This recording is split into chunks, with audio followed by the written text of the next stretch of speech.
Merhabalar, sevginin sofrasına hoş geldiniz. Bugün sizlere çok farklı, çok lezzetli, güzel bir mercimek çorbası tarifim var.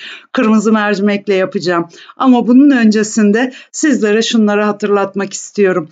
Lütfen videoyu izlerken yorum yazmayı ve özellikle beğeni yapmayı ihmal etmeyelim. Çünkü hep unutuluyor.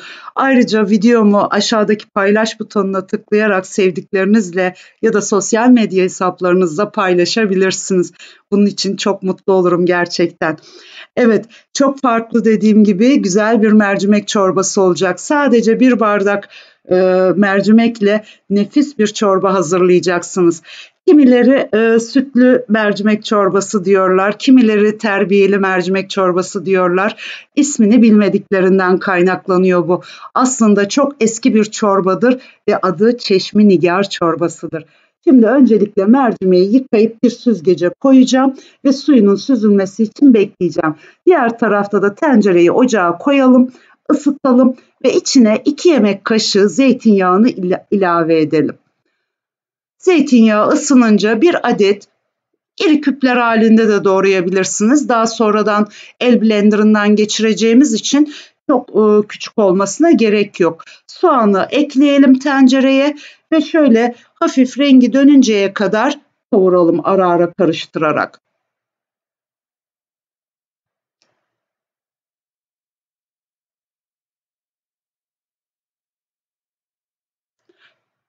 Biraz kavurduktan sonra içine 1 yemek kaşığı un ilave edelim. Un çok tepeleme olmasın.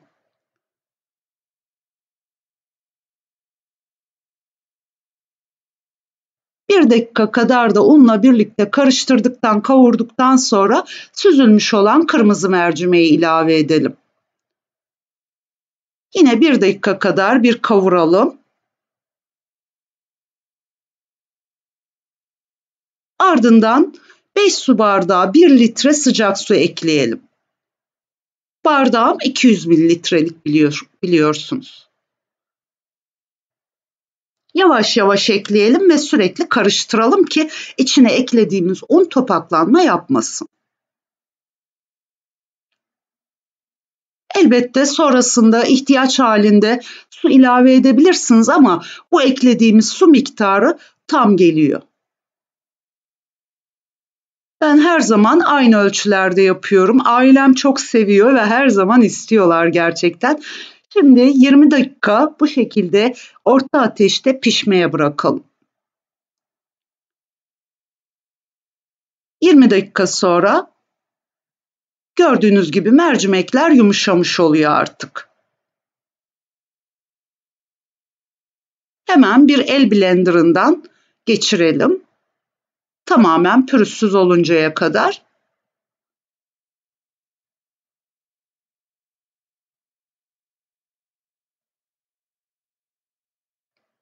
Ocak mümkün olduğunca kısık ateşte görüyorsunuz. Şimdi bir adet yumurta sarısına yarım limonun suyunu ekleyelim ve karıştıralım.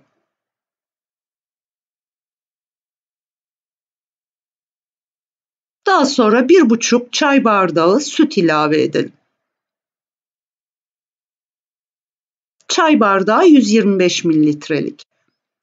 Tekrar karıştıralım. Ve yavaş yavaş bir kepçe çorbadan bu sosa ilave edelim. Sürekli el çırpıcısıyla da karıştıralım.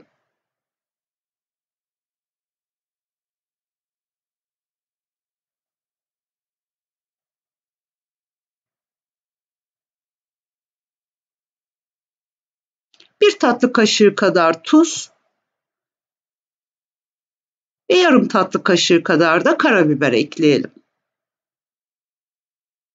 Karıştırdıktan sonra yavaş yavaş çorbaya ekleyelim. Bir taraftan da el çırpıcısıyla karıştırmaya devam edelim.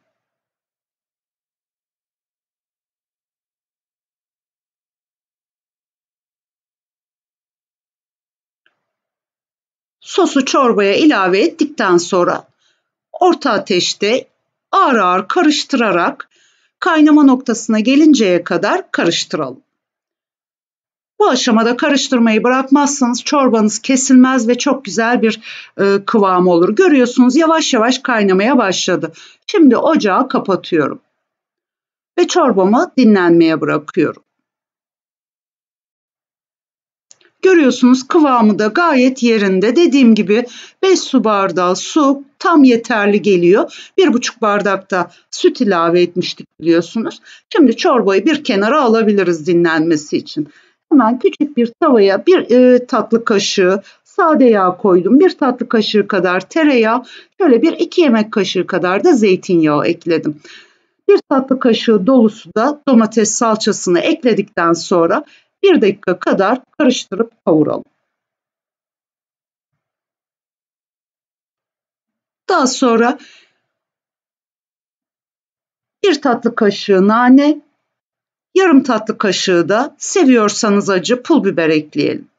2-3 yemek kaşığı su ekleyelim ki salçanın kıvamını açalım. Tam bir sos kıvamına gelsin. Bunu da çorbanın üzerine dökerek servis yapacağız. Şöyle bir taşım kaynadıktan sonra ocağı kapatıp kenara alabilirsiniz.